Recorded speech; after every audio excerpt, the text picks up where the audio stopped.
Okay, good morning, everyone. Welcome to Social Justice on Monday. It's a bit of a slightly overcast day here in Vancouver, but I think maybe we'll see some sun later. Maybe? Hope not. Hope not. It's too bright. Too bright. Oh, okay. It hurts my eyes. Well, you can wear sunglasses if you want. You look very cool.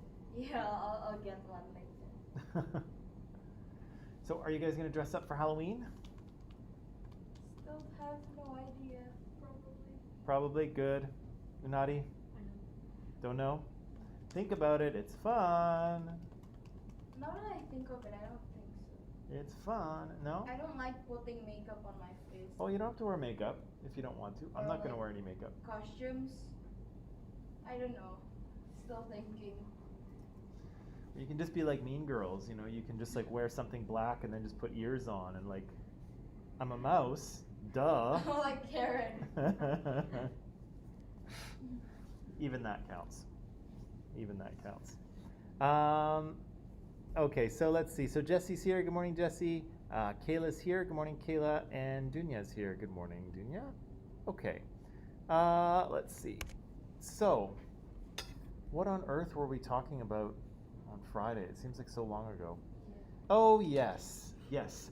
I was talking about advertising, right? Because advertising is important to pay attention to in terms of social messaging because it is everywhere, right? We're exposed to it on all media, right? Whether we're watching TV, whether we're watching movies, whether we're on YouTube, whether we're on the internet, we're on the SkyTrain, we're reading a magazine, anything, we're being advertised to all the time, right? And so it is worth paying attention to what advertising is saying, not just, about the products they sell, but what they're saying about people, and in this case about men and women, right? Because again, we were talking about this on Friday, right? And what did we say? What kind of messages are being transmitted through these toys that are, I think we can agree, are sort of targeted at young boys?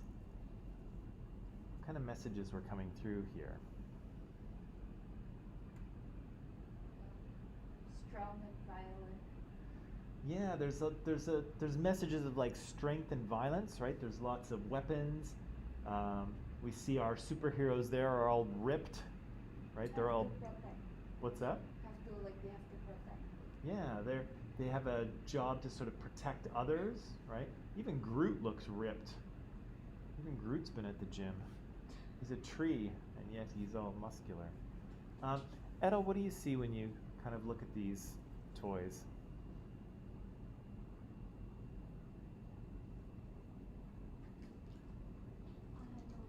You have no idea.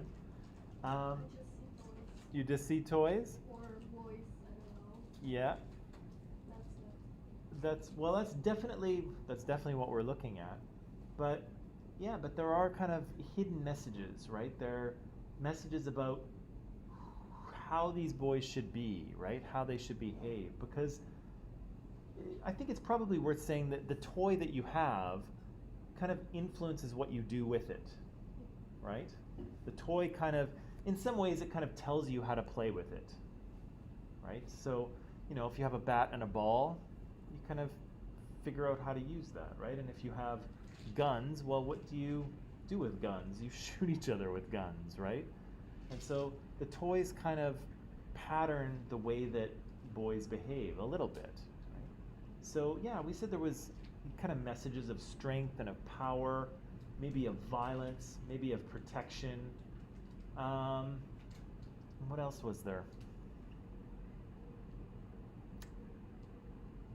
Has to be the one who works and makes the money.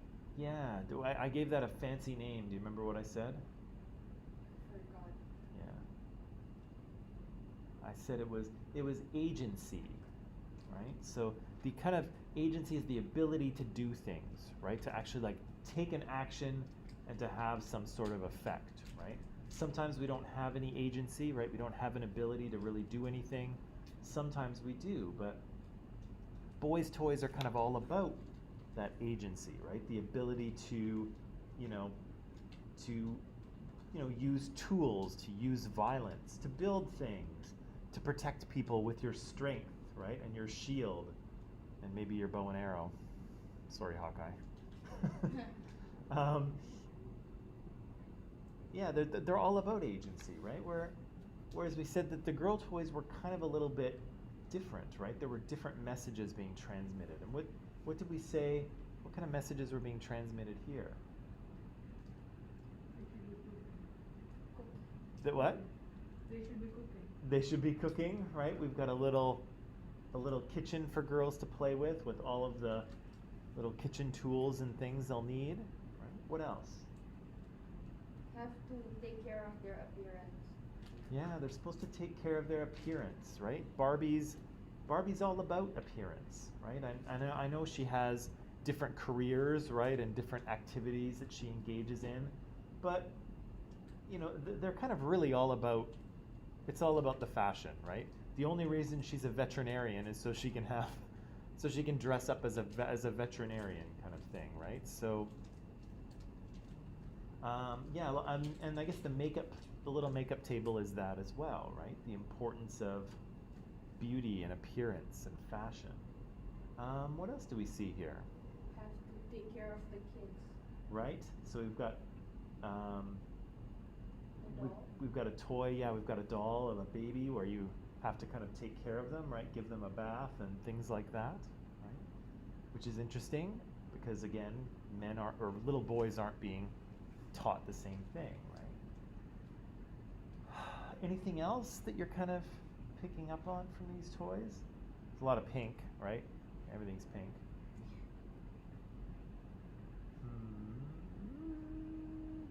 I don't think we said anything about that one.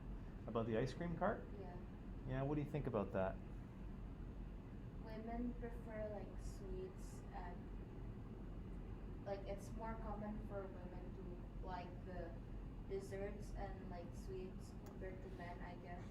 It kind of is, I think, and I don't know where that comes from or what it's about. Any ideas? I think it just kind of happened. It just kind of happened? Maybe. I mean, I'll say I like my sweet stuff, right? I like a piece of chocolate cake just as much as the next girl, but I wonder why. I wonder why women are associated with sweeter foods or chocolates or things like that, right? On Valentine's Day, you're supposed to bring your Alright. girl chocolates, right? Nobody brings me chocolates, although they could, because I like them. Yeah, so we see different. What's happening here is marketing to different social groups, right? We have different. Good morning. We have different marketing to little boys as compared to no problem, little girls, and that kind of continues on, right? That's not just about kids. It's also to adults, right? And so when we sell certain things like foods or drinks, we often kind of divide them up into kind of girl drinks or girl foods and guy drinks and guy foods, right? And so, of course, you know, both women and men can eat these foods, right? And of course, women and men do eat these foods. But we do kind of associate them with women. And why do we say that we associated these with women? Because for the salad, it's like I think women are more conscious of how their outside appearance, and it's more known like they take care of their body more, I guess. You know, I think they do more dietings and stuff, so they eat more salads. Well, it's true, right? Because, you know, girls have been taught seemingly from a very young age that their appearance is important, right? Like Their pink and fashion. blue. What's that? Like pink and blue, pink Yeah. for girls, blue for boys. Yeah. Their fashion and their appearance is important, right? And specifically Barbie, because Barbie's very slim, right? And people have pointed out in the past that, you know, if you measure the doll and you scale her up to real life, she's impossible. Like no human, you know, has the proportions that she does, right? And so we kind of have this ideal that women have to fit into, and so these sort of healthy, low-cal foods are often, you know, That's low calorie. well, not the chocolate, right? But the salad and the yogurt are kind of healthy foods, right? And then the chocolate, yeah, women are kind of associated with sweets and with chocolate. And again, I'm not sure how or why. You're certainly not getting all of the chocolate, women, because I want some too. Share with you. Exactly, right? Hog all the chocolate, come on. And drinks as well, right? For alcoholic drinks, we often see things that are, you know, fruity, right? Or kind of lighter. In cute cups. In cute cups, Yeah. with umbrellas, right? Or plastic monkeys hanging off the side or something. Yeah, but then of course when we move to man foods, we see something different. And interestingly, we see like a whole different color palette, right? Here everything is kind of Right. bright and white and sort of fresh looking. And here everything is kind of Harsh. dark. Yeah, everything is dark and, you know, different colors, right? Oranges and reds and yellows and things like that. Why do you think we associate these as man foods? And obviously there's going to be some cultural differences here, of course, but I think when it comes to the drinks, the alcohol that men drink are maybe stronger. right. So men are expected to drink stronger alcohol. And then like plain cups only, like not the one with the umbrella. or, Right, like, right. No, nothing fancy, right, in Yeah. terms of the glass or the delivery, right? It's supposed to be very simple. Although I will point out there's probably more alcohol in those appletinis up there as compared to that beer, right? Because beer is pretty low alcohol volume Yeah. and the martinis are higher. But still, yeah, so the alcohol is delivered in a much more simple way. Sometimes the alcohol is stronger, right? Or kind of more simple, right? The appletini is mixed with a bunch of things, and the whiskey down there or the scotch on the bottom That's a guy thing. left, that's a guy From thing. Movies, What's that, from movies? from what I see. Yeah. Even in Usually movies guys and drink. TV series, it shows that guys are more supposed to drink alcohol and whiskeys, you know, and girls are Yeah. more into wines and Yeah. strawberry, Very true, right? fruity alcoholic things. You know? Yeah, there's a pretty clear kind of gender divide, right? Yeah. Even though, again, men drink wine all the time, right? But yeah, it's kind of an interesting division there, right? What about all the grilled meat up there? Men like who tend to go to the gym more and stuff, they eat such meats. Ah, Women, they are like fully like doing a diet or maintaining their body Yeah. figure. So they tend to eat more lighter things and eat like consider vegetables and stuff. yeah. Last week, Edo told me that, you know, if you want to be a guy, you've got to like focus on working out, right? Yeah. And part of that working out is protein, right? And so here we see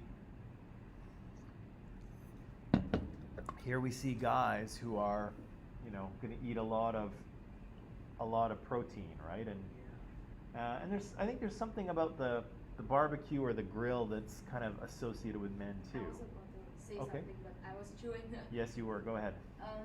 I think usually like when there's barbecue parties, it's usually men that do the grilling, right? Seems to be. Yeah. Have you And have, women I've set the noticed. table and stuff. have you found that in your experience too? Like Yep. if they're grilling Yep. stuff, it's the guys. It's usually the women that do everything in my Oh yeah. family, my mom's So side. every time I had a party back home and it was like grilling season and everything, Yeah. we guys used to grill and the women used to like make the table, put the plates on. Yeah, it's interesting. There's some kind of a cross-cultural thing that's happening there where men are kind of, you know, men don't always do the cooking, but when there's like fire and grills involved, Yeah. you'll find the men there Yes. flipping the meat and usually a bunch of other guys standing around. Oh yeah, that's looking good.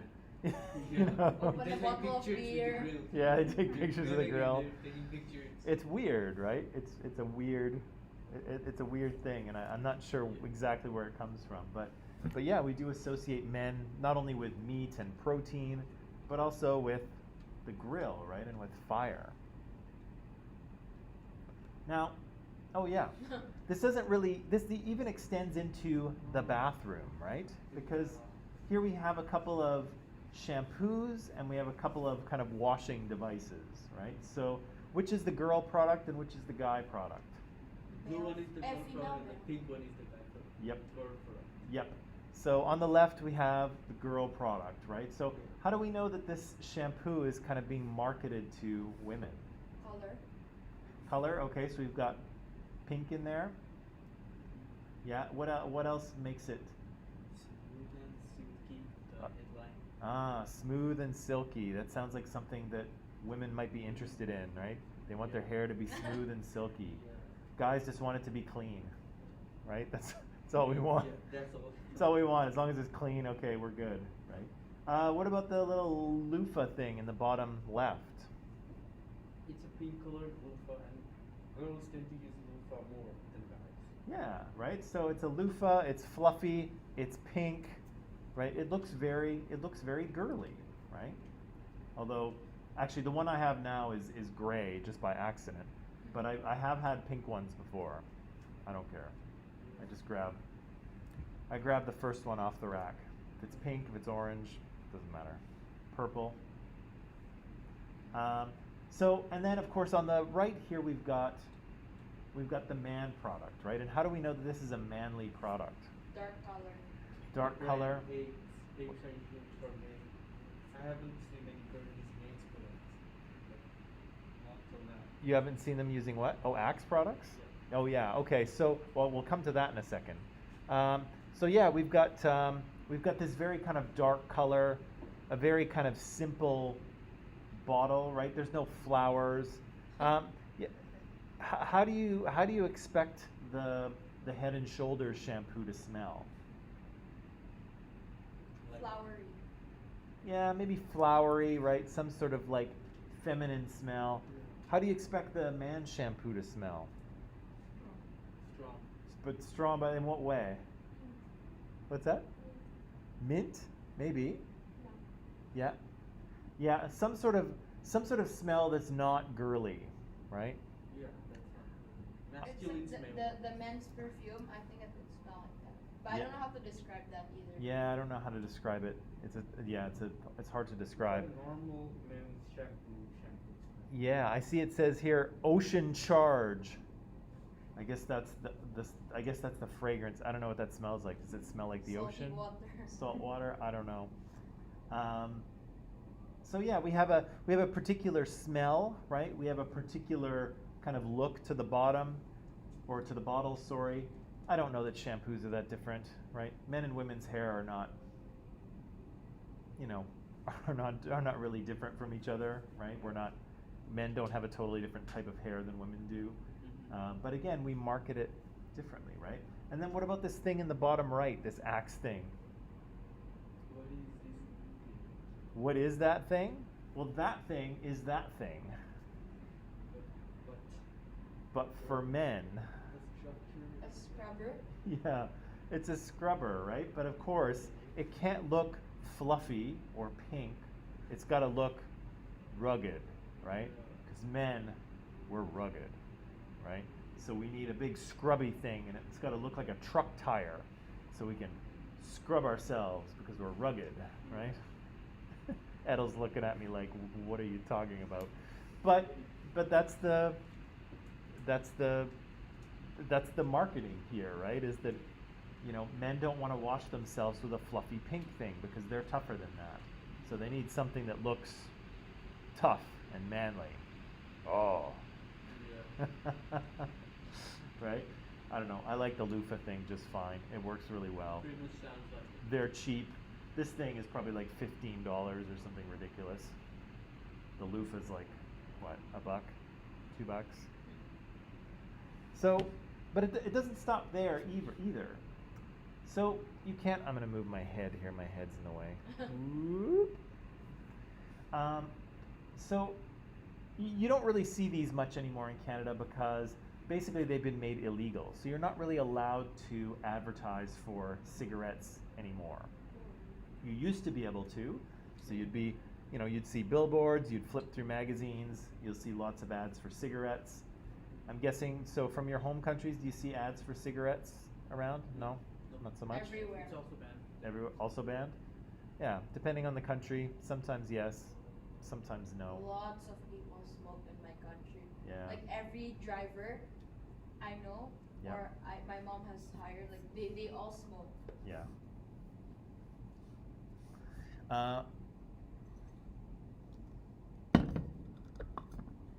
Yeah, so it used to be very common here as well, although over the past probably at least 30 years or so, the government has been trying to get people to stop smoking, right? Because it's really bad for your health. And so one of the things they did is they banned the ads for cigarettes. But let's look at a couple of these from, I feel like these are from the 80s. I feel like these are from the 1980s. I'm not positive, but they have that kind of feel about them. The hairstyle of the girl and the guy smoking. Yeah. It kind of gives the feeling of 80s.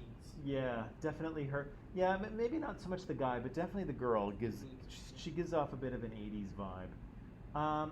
But let's look at this here, because here we have, again, products that are being marketed to women and to men, right? So let's look at the Camel cigarettes there. What kind of messages are being transmitted by this ad about men?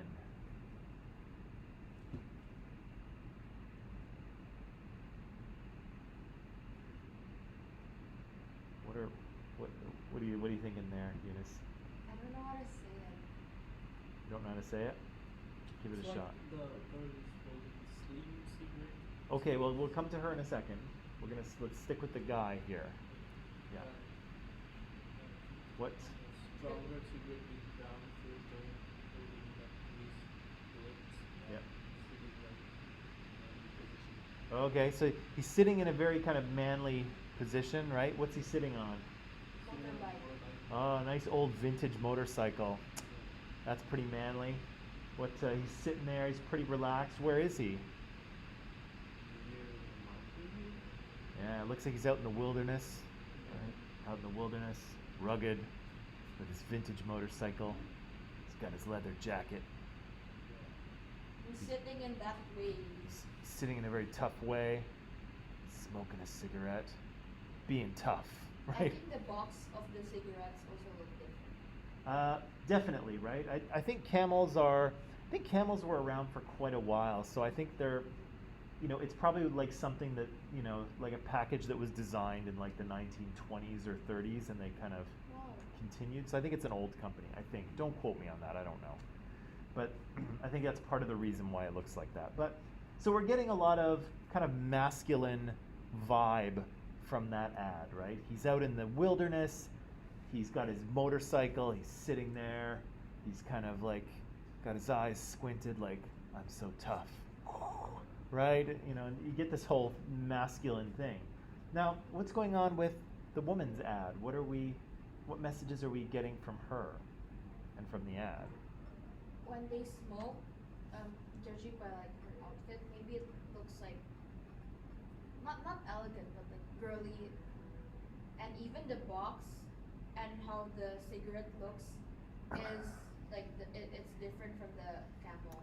Right, right. So I think we can probably agree smoking is smoking, right? You light up this thing, you breathe it in, right? We know how it goes. But here they're trying to take this activity and make it either a very manly thing or a very womanly thing to do, right? They're trying to take the same behavior and make it one or the other, right? And so, again, Camel tries to do it by showing this tough guy out in the wilderness on his motorcycle. This woman looks very elegant, right? She looks like she's ready to go out for a night on the town, right? She's all dressed up, nice dress, jewelry, the hair, the makeup, the high heels, the whole thing, right? She's ready to go out. Notice the writing on the side. Yeah, what does the writing on the side say? Men has fat, stubby fingers. Women long, slim fingers. Then women should smoke long, slim cigarettes, and men has like stubby cigarettes to suit the fingers, I guess. Right. Women have long, elegant fingers. They should smoke long, slim cigarettes. And what's the kind of underlying message here? Theory of slimness. Yeah. So what are they kind of saying? Like slim things are for girls. Yeah. Girls are slim. And if Guys are bulky. and if you yes, and if you smoke these cigarettes, you too will be slim, right? And of course, they're not saying that directly, but do you think they're implying that? Yeah. Yes, right. And again, there's there's some truth to that because smoking, when you smoke, it's a good morning. It's an appetite suppressant, right? So it suppresses your appetite. So if you are on a diet, the smoking helps you not eat. Because it, Right. yeah, so again, this is not a good way to lose weight. I mean, cigarettes are really bad for you. But again, there's some truth to that. But they don't say it. They just kind of imply it, right? But there's a lot of things. But that goes back too, right? Because when we went all the way back, when we went all the way back here, not here, oh shoot, here, we kind of had that focus on women's fashion and women's body and the idea of being slim, right? Barbie is very slim. And then we kind of market women foods that will help them stay slim, right? And we even go so far as to incorporate that into cigarettes, right? Because by now, women kind of value slimness, right? They know that slimness is valued. That's what they're supposed to be, quote unquote, right? And so this ad is meant to make cigarette smoking feminine, right? Because this woman is dressed in a very feminine way. But it's also something that's very elegant and will help you to stay slim, right? And the cigarettes are even slimmer to even, give you that idea as you're smoking them, right? They're slim, you're slim. Fantastic, right? So it is kind of very interesting how, here the exact same product is marketed, but in very different ways, right? And we're seeing the camels are trying to tap into, men's desire to be rugged and masculine and tough, a little mysterious. That guy looks kind of mysterious, doesn't he? He's not even looking at the camera. He's too cool to look at the camera. He's like, I know you're looking at me, but I don't care. The pose too. What's that? The pose. Yeah, his pose, right? He's very, He's tough attitude. yeah, he's tough. He's very casual. He knows you're watching. He doesn't care. He's going to sit on his motorbike, smoke his cigarette, right? But she's giving off a totally different energy, right? She's looking right at you. She's engaged. She's happy. She's looks good. She's well dressed. And she's smoking her slim cigarette, right? How elegant, how fashionable, right? How sophisticated, right? So we're seeing the same thing portrayed totally different, and depending on the gender things are marketed to. Now let me ask you this: could a woman smoke Camel cigarettes? Of course. Of course, right? You can buy whatever cigarette brand you want and smoke it. It's a free country, as the Americans would say, right? And similarly, could a man buy Virginia Slims and smoke them? Yep. Yep, it's a free country, right? Now, do you think that there are women who smoke Camels? Yep. Yeah. Do you think that there are men that smoke Virginia Slims? Yep. Very less. Huh? Less. Very what? Very less. Very less? Yeah. Peter Nettle, what do you think? Do you think there's men that are smoking Virginia Slims? Who knows? Who knows? But what do you think? I mean, yeah, most of the. Maybe? Maybe? Zartaj, why did you say probably less? Probably less because some guys may try to test it, like how does this taste? How does the cigarette taste? Yeah. Some guys may think that I might try something different and they try to smoke that, but they don't get it. Like they don't like get used to smoking that cigarette. Just they try it. so it's very risky. They might try, yeah. But imagine this, okay? Imagine a bunch of guys, out with the boys, Saturday night, having some drinks. Everybody smokes. Everyone's lighting up and smoking and talking about stuff. And then one guy pulls out his package of Virginia Slims, lights it up. What are his other guy friends going to say? He's gonna say that you're so girly. Uh-huh. Yeah, like, dude, what is this? Like, what is this cigarette you're Don't smoking? make a joke out of it. They will attack him mercilessly, right? Yeah. Why is that? Because it's not manly. Because it's not manly, right? Yeah. But do you think the same thing will happen with women? And I would argue probably not, right? And we see this happen quite a bit, and you'll often see it happen in like the movies and TV. If you want to show that a woman's tough, we'll see her kind of borrow elements of masculinity, right? Maybe she'll wear a leather jacket, Yeah. like a manly leather jacket. That's Yeah, tough, yeah. right? Or maybe she'll, order a straight whiskey, Yeah, yeah, and then you're like, oh, this woman's a badass. She's tough, right?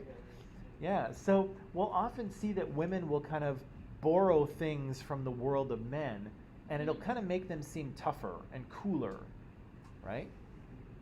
But it doesn't really work the other way so much, does it?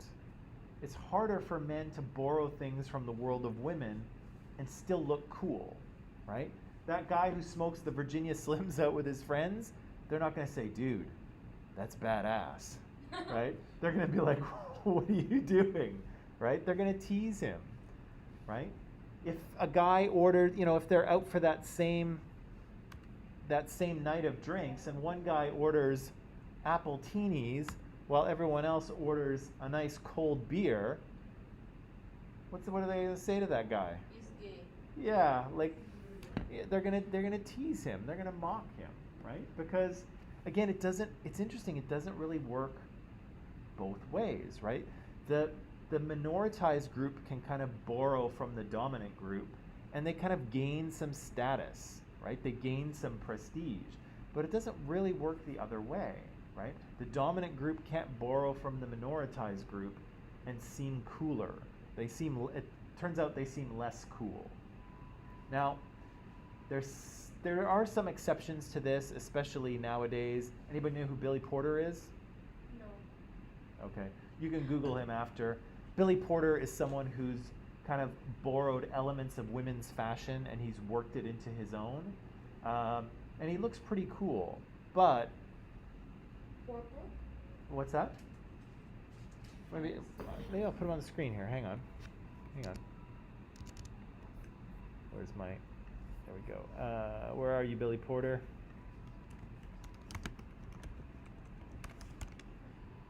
Oh. Yeah. Have you seen Billy Porter? Oh, the dress. Yeah. Oh my god. Yeah. So, hang on. I'm going to put him on the screen here. Oh my gosh. There we go. Oh. Yeah. So Billy Porter is someone who has kind of done this, right? So I think, is he a musician? He is a musician, right? Looks like a singer. Yeah. And so he's kind of, done some pretty extravagant stuff, right? But it's interesting. This hat was really interesting. It actually I think there was a motor in it, so it it moved the curtains away from his face. But we've seen, I know you're kind of looking at this and saying, wow, this is some wild stuff, right? But women have been borrowing from men's fashion for a long time, right? And continue to do it. Just as an example, you know who Janelle Monáe is? Another singer. Yeah, this was kind of her. Where's a good picture? This was kind of her signature look for a while. And so she was basically wearing a tuxedo. That was kind of her. That was her look. Although you can see she's got lots of looks. Yeah, she was doing this very kind of almost masculine thing, and it looked cool as anything, right? Like she she did look like a badass in her tux. And she's super talented, by the way, holy cow. But Billy Porter has kind of done the same thing, and some people have said, good for you, Billy Porter, that's awesome. But a lot of people look at Billy's fashion and they're like, ooh, I don't know how to feel about that. That's kind of weird, right?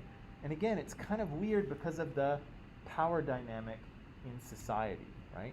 Men are the dominant group, right? And so women can kind of borrow elements from that dominant group, and they tend to look cooler sometimes, right? But it's more difficult to do it the other way, right? To borrow from the minoritized group. And again, I'm not saying that this is right or correct. I'm just saying this is how it often tends to work, right? And so, again, Janelle Monáe could dress up in her tuxedo. Nobody really said anything, right? They thought she looked cool, and she did. But for Billy Porter to wear like a gown to an awards ceremony, people are like, oh, I don't know how to feel about that, right? That's a dude in a dress, right?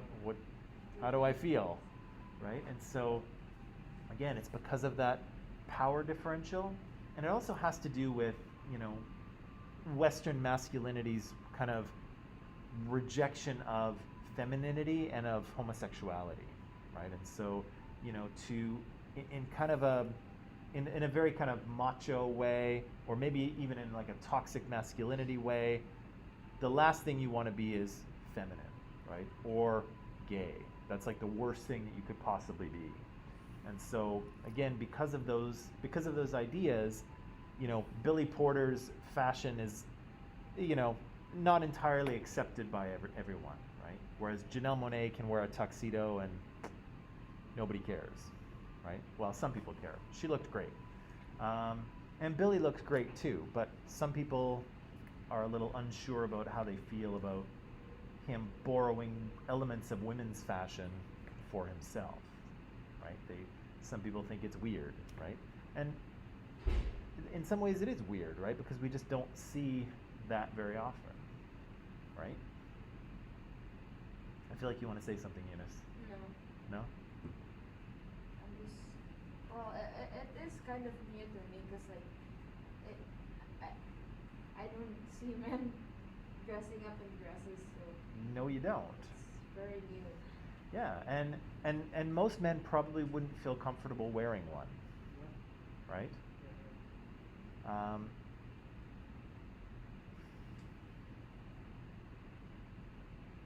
Yeah, but so my point here, just to make sure I say it, so my point here is that this kind of shows us the direction of power, right? Because what we'll talk about a little bit later, at some point I think, is that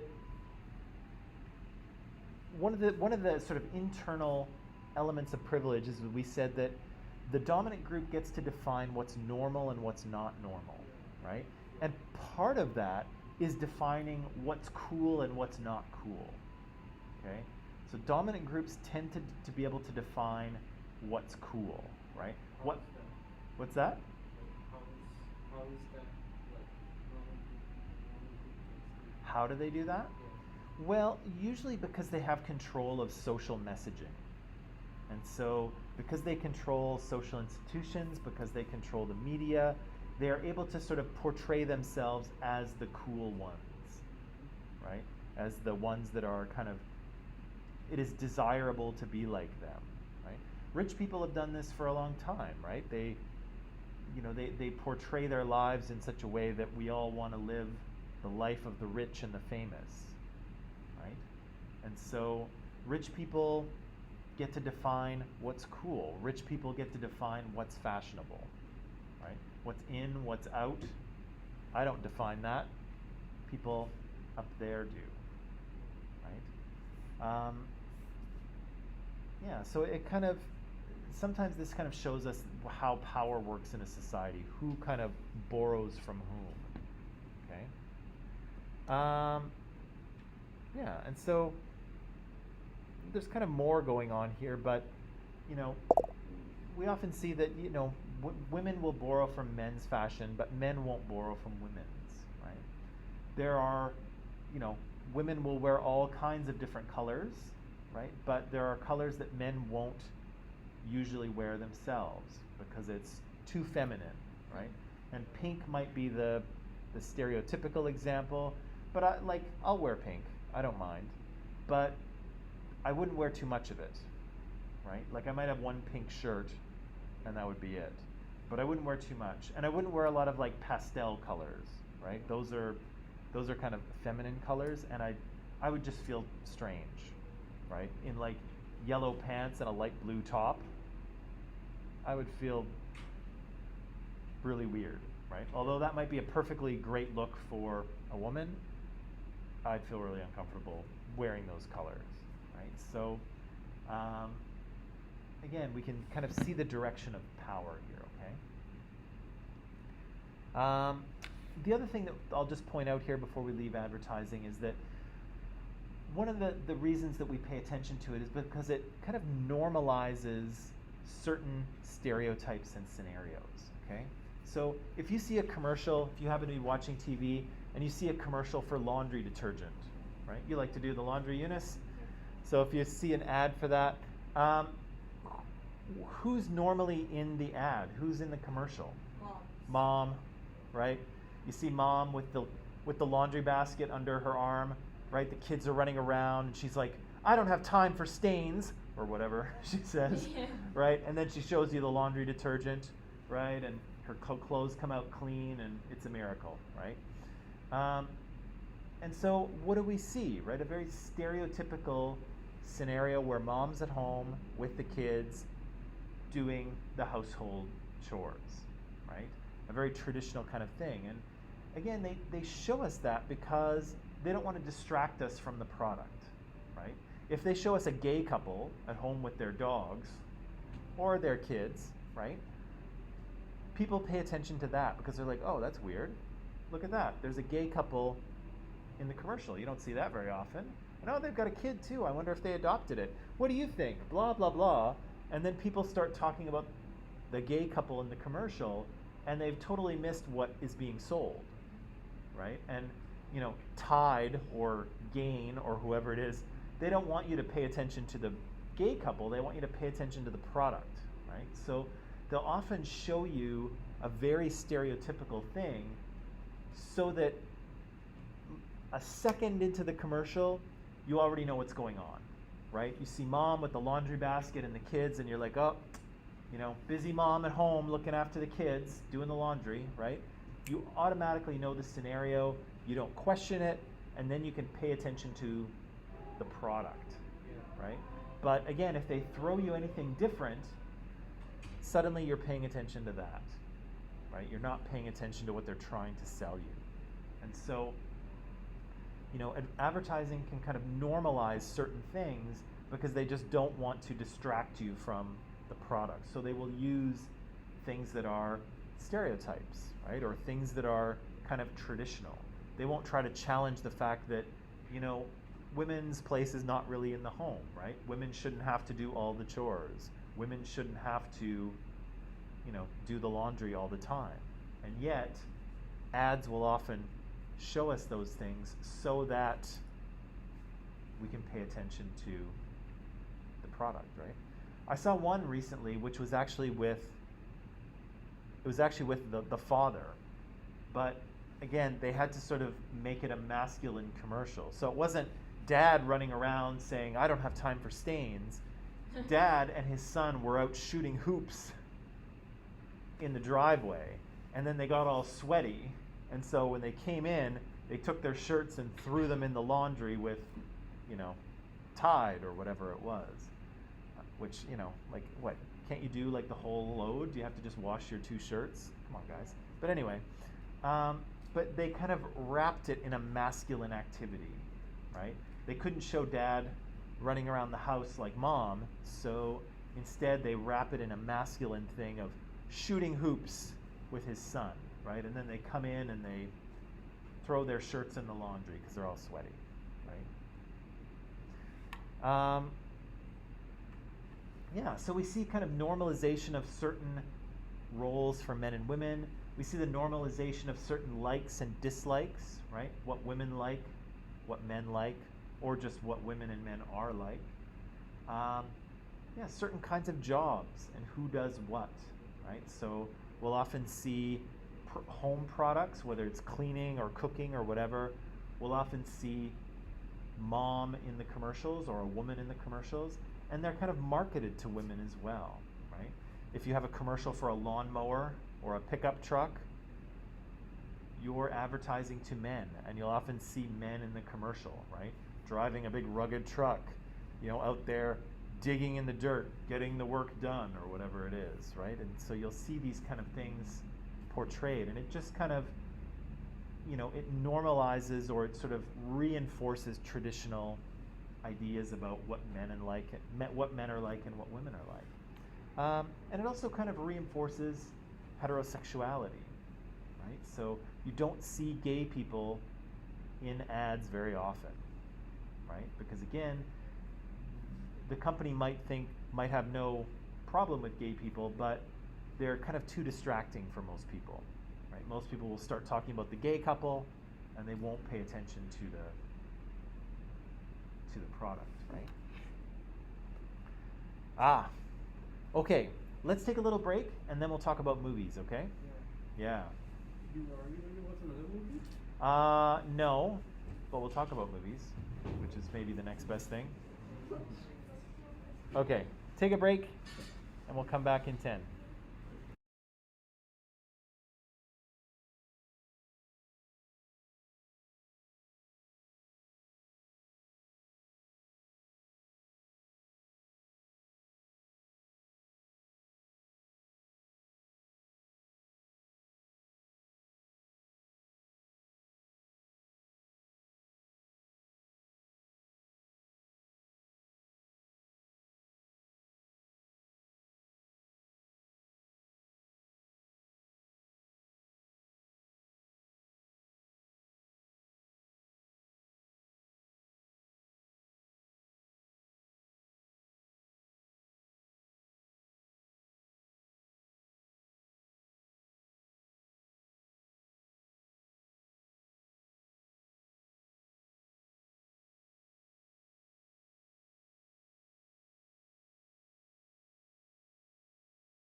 Okay, oh, good timing. So, we were talking about how we see evidence of sexism in advertising, and and Harry mentioned that he had an example of Keeping Up with the Kardashians is an example where it seemed to not be a family friendly show because of its depiction of homosexuality. So yeah, so not only do this is a good point, Harry. Not only do people not include gay couples in ads because it's confusing, but still not everyone approves of such things, right? And we're seeing this is actually a very good point.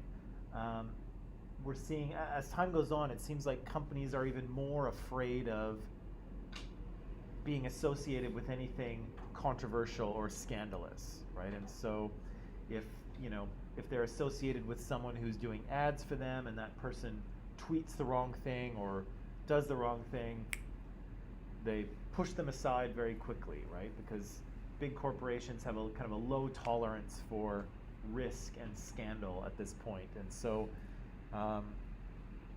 yeah, that's very worth saying too, is not only do they not say use gay couples in ads to sort of keep people focused on the product, but they don't really want to generate any additional controversy about their product either, right? And so sometimes we see them using stereotypical ideas because they're safe, right? They're traditional. Nobody really questions them that much, usually. That's a good point. Anything to sort of add to that before we move on, or questions, or about advertising? No? Okay. So let's talk about movies. And again, we should preface this with the idea that some of these things are changing, right? So we'll talk about sexism in movies and maybe equal representation of different races and ethnicities in movies.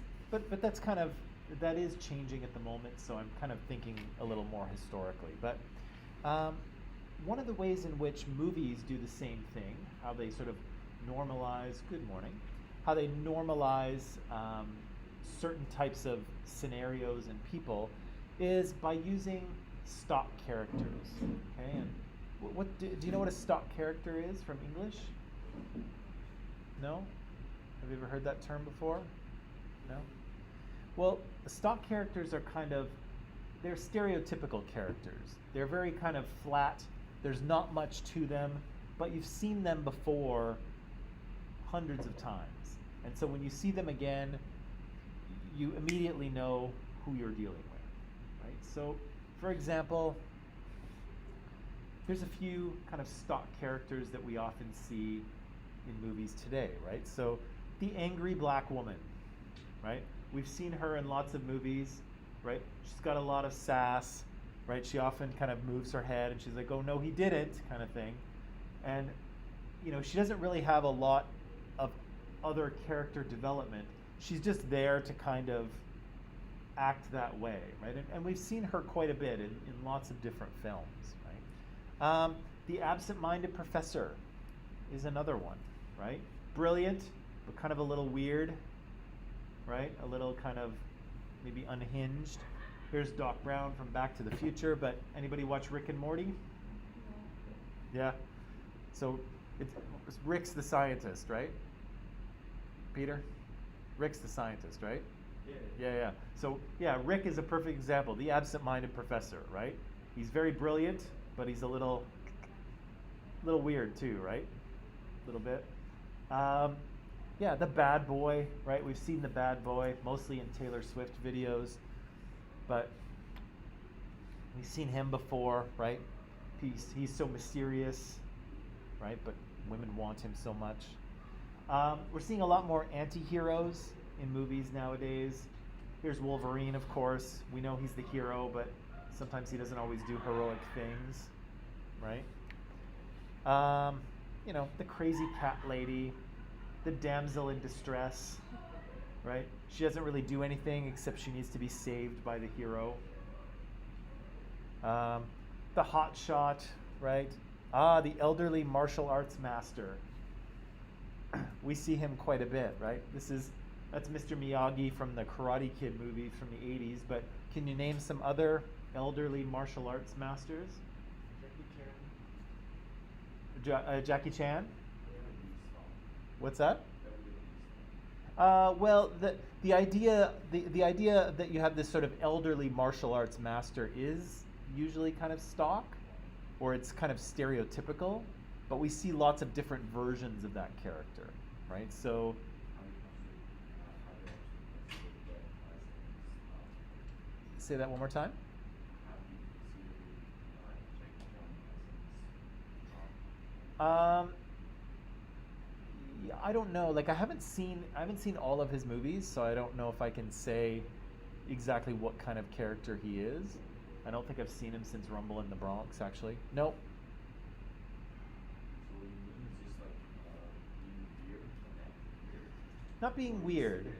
Not That- being. That means it's not. No. So being stock is you're kind of a stereotypical character, right? You're kind of a character that we have seen a lot of times before. So let me give you an example Or here. you like, for example, an actor and we have seen it in lots of different movies. No. Stereotypical or bad. No, hang on. So the elderly martial arts master is a stock character because we've seen him, right? So Mr. Miyagi, old guy, martial arts master, right? Yoda from Star Wars, very old martial arts master, right? Shows up to kind of teach and be a mentor to Luke, right? Mr. Miyagi here shows up and he's a mentor to Daniel LaRusso in the movie, right? Anyone seen Kung Fu Panda? Yeah, who's the elderly the martial arts master in that one? What's that? Like this book. What is he? He's like this. I don't even know how to. He's an animal of He's some like a sort. fox. but Yeah. like Okay. different breed. Some sort of a dog fox type thing, right? Yeah, generally old, knows martial arts, generally serves as a mentor to a younger person. Let me see. Can I think of? There's got to be others. The one I see often is she isn't in like every like movie as like a character, but Uh-huh. I see her in every Grey's Anatomy episode. Almost every. Boki. Um, You know Boki? No. The small old like Chinese lady. oh, okay. Back in the surgery, like she's always in every single surgery. It's not. I don't think it's a stock character, but like I see her in every Grey's Anatomy episode. Maybe it's like an inside joke kind of thing. She's been there since like the beginning of the. Oh. Briefly. Maybe. No. Let me show you a couple other ones, right? So the jock is another stock character, right? We've seen him in lots of movies. He's kind of tough. He's on the football team. He's cool. He's not really that smart. We've kind of seen him a bunch of times, right? We saw him in Mean Girls, Shane Omen, Like right? basic, typical characters in the movie. Oh, Basic, typical characters. We've seen them a bunch of times before, right? Damien is kind of the same way in Mean Girls, right? Because he's stereotypically gay, and that's kind of all we know about him, right? He's too gay to function.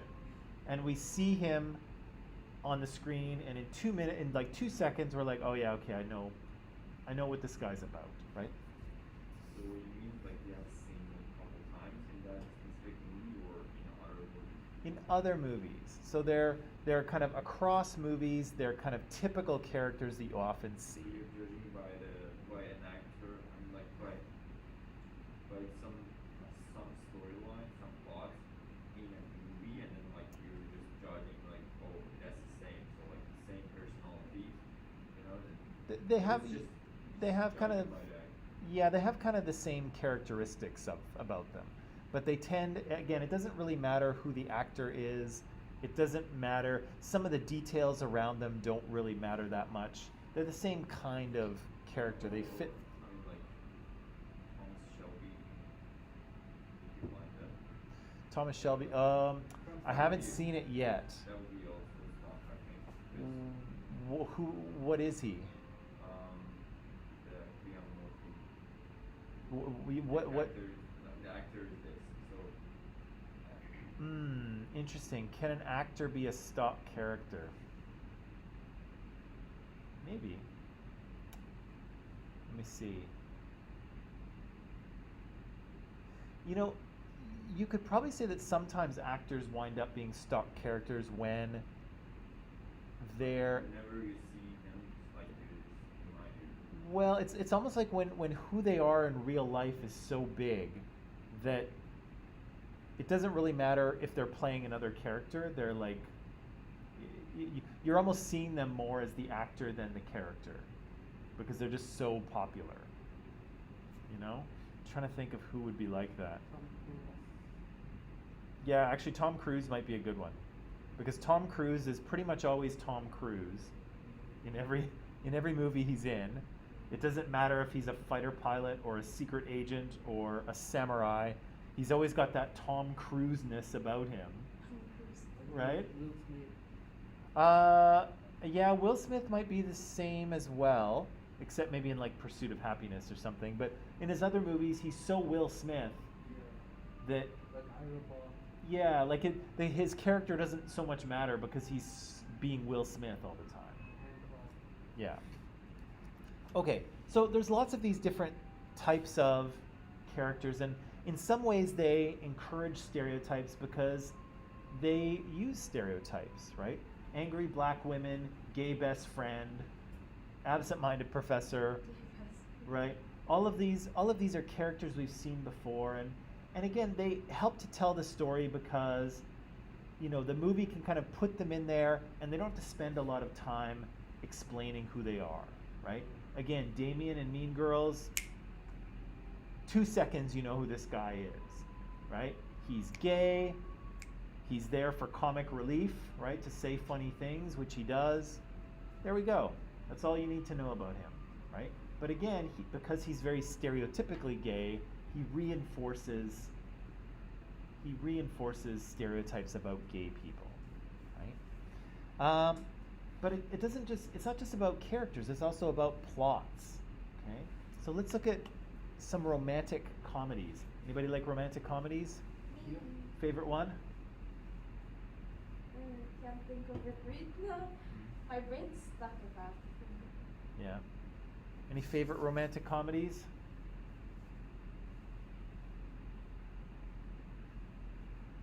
Because I don't really watch Pretty Western Woman. movies. Oh, okay. What's that? Pretty Woman. Pretty Woman? Yep, classic one. To All the Boys I'd Loved Before? Yeah. Netflix? That was a good one.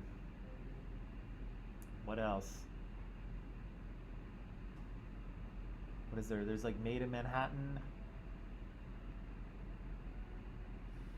All right. Well, yeah, she's not that into you. Tons of them, right? Tons and tons and tons. Serendipity. Now, what's interesting about these films is that there's lots of them, and there's lots of different actors and sort of plot lines and settings and how these things work, but often they kind of follow the same beats, and they're kind of a fairy tale. They're kind of a modern fairy tale, if you will. Okay? So, for instance, we often have a young woman who might be kind of looking after someone, right? A caretaker of someone. So, you know, Me Before You or The Wedding Planner. We might have a young woman who's very career oriented, right? She's very wrapped up in her career. She's very good at what she does. So yeah, 27 Dresses, The Proposal, etc., etc. Or maybe she's so involved with work or school or whatever, she doesn't realize how wonderful she really is, right? All of her friends are telling her how special she is, and, you know, if she just put herself out there, you know, or if she just, you know, made herself up a little bit, then maybe she would be able to find someone. She'd be able to find the guy, right? And so again, you can see here, you know, Miss Congeniality fits that. My Big Fat Greek Wedding, Holiday, Bridget Jones, they all fit this idea of, you know, this great woman who doesn't realize how great she is, and if only she just got out there right? If only she put herself out there and met someone, right? And so, and you often see sometimes that, the woman has actually met the guy, but she doesn't think he's anything, right?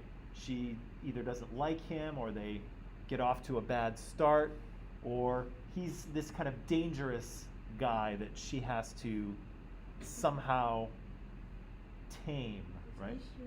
What's that? 50 Shades of Grey fits into this. Twilight fits into this, if there are any Twilight fans out there.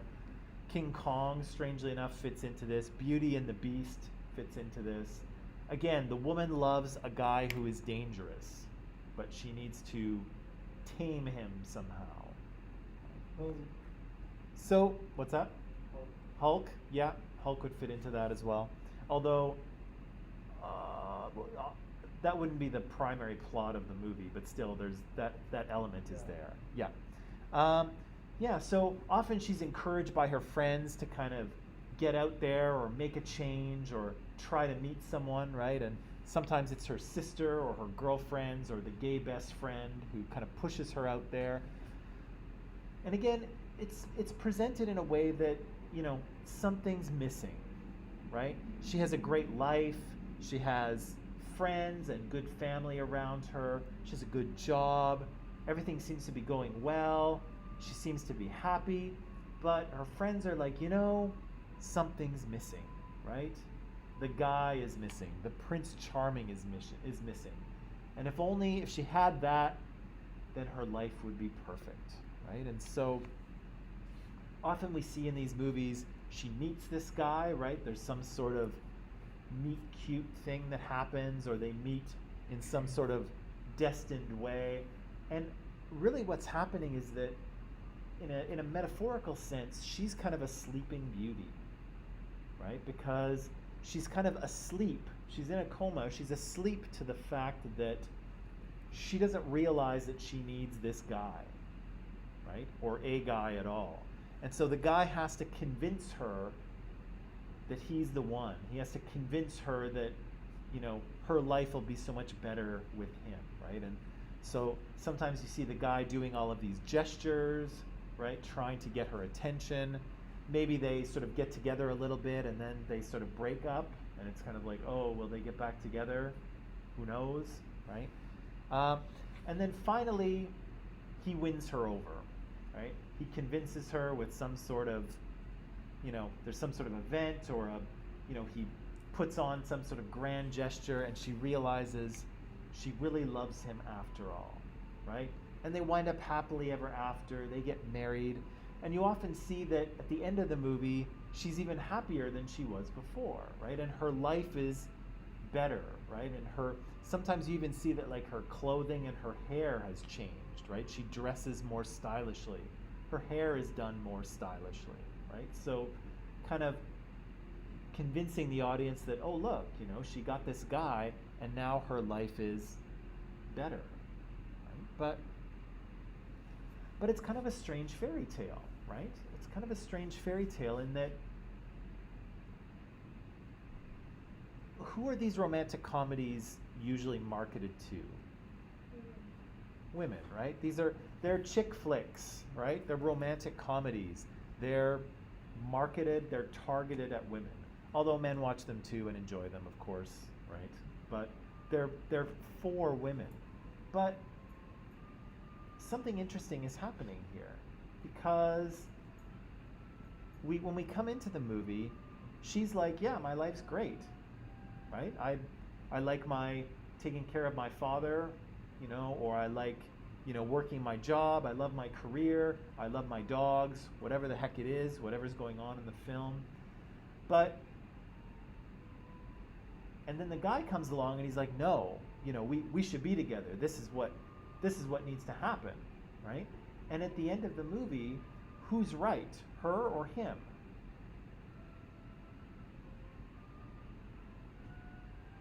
Who's right? He's right, right? Because he convinces her. He's like, yeah, actually, we do belong together. And now we're together and everything is great, right? And so it's very interesting how a movie that is sort of marketed to women and is for women actually privileges the viewpoint of the man, right? She's wrong, right? She has a perspective in this movie. She likes her life and she thinks it's fantastic, right? She's not in a hurry to get out there and meet anyone and get married right now. But her friends are like, no, you're wrong. You've got to get out there and meet that guy. And then the guy comes along and he says, nope, you've got to meet me. We're meant to be together. We have to be together. And then it turns out at the end that everyone else is right and she was wrong, right? And so it's kind of weird, isn't it? That she's actually, the movie marketed towards women, the underlying perspective is that women don't know what they want, right? Or when they do know what they want, and they're like, yeah, my life is great, the movie is saying, actually, you're wrong. You don't know what you're talking about. You think your life is great, but you don't really know. You don't really know what you're talking about, which is weird, right? That's a weird thing to transmit in a movie, right? It's also kind of weird here, right? This is kind of a weird scene, but this is what's happening in these romantic comedy movies.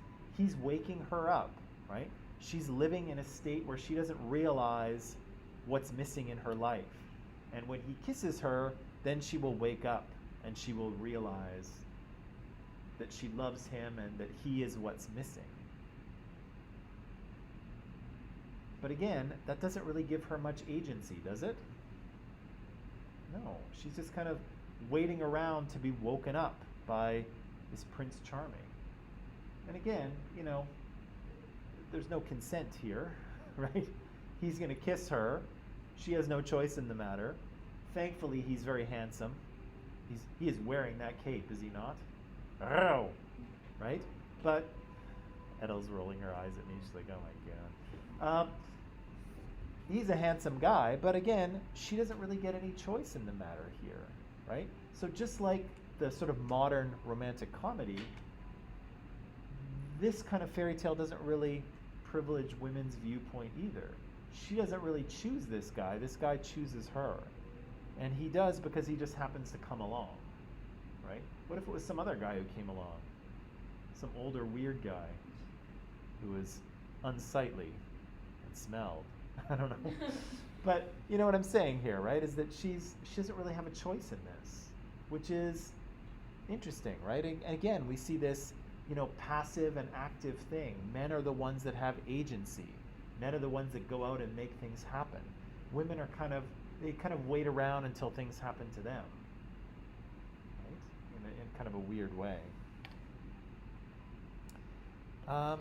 So there's kind of an underlying ideology here that, women are incomplete without a man, right? Women need a man in their life. And not to say that that's wrong, right? It's certainly okay for women to want that. But the movies kind of portray it in a way that even if you think that, you're wrong, right? Even if you say to yourself, you know what, I'm happy being single, I don't really want to get married, my life is really fantastic right now, I'm good, the movie's saying, yeah, but you're wrong. Once you meet that guy, right, the movie tries to convince you of that. And again, there's nothing wrong with that idea, but I do think it's interesting that it's not the woman who gets to have that idea, right? She doesn't come to that realization on her own. She's convinced by others. And again, at the end of the movie, at the end of the day, she's in fact incorrect. She's wrong. Okay, I feel like everyone is kind of feeling Monday, and you're kind of running out of gas. Do you want to end it there for today? Sure. Okay. End it there for today. Tomorrow, I'll talk a little bit about horror movies, maybe, and then I have a short video to show you on misogyny, I believe. So that will be interesting. But maybe until then, I'll let you go, and I'll see you tomorrow. Okay? You're welcome.